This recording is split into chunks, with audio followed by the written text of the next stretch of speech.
Hello everyone, this is Humaira. আজকে তোমাদের জন্য একদম ব্র্যান্ড নিউ একটা ব্লগ নিয়ে চলে আসছি।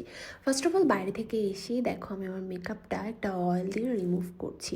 আর আমরা সবাই জানি অয়েল দিয়ে মেকআপ রিমুভ করলে স্কিনের কোনো ক্ষতি হয় না। এরপরে আমি একটা গোট মিল্ক সোপ দিয়ে মুখটা ক্লিন করতেছি।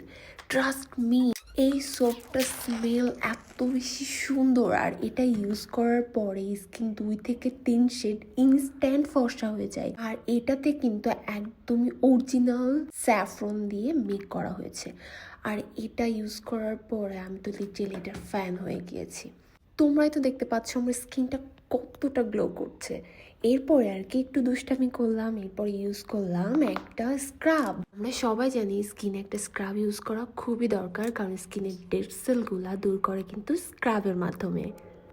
তারপরে স্ক্রাবটা ইউজ করে তোমরা 10 মিনিট মতো ম্যাসাজ করতে থাকবা, এরপর ক্লিন করে ফেলবা।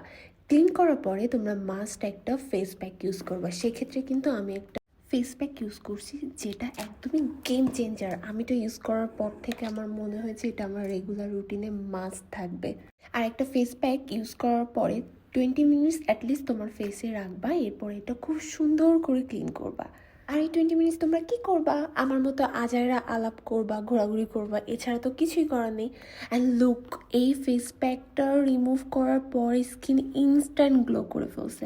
আর এরপরে আমি তোমাদের আরেকটা গেম চেঞ্জার প্রোডাক্ট দেখাই, সেটা হচ্ছে এই সিরাম। আর আমরা সবাই জানি একটা সিরাম ইউজ করা কতটা ইম্পর্টেন্ট আমাদের স্কিনের জন্য। তো দেখো আমি একটা সিরাম ইউজ করে ফেললাম, আর এটা কিন্তু একদমই প্রফেশনাল ফেসিয়াল সিরাম, সো এটা ইউজে কোনো সাইড ইফেক্টও নাই।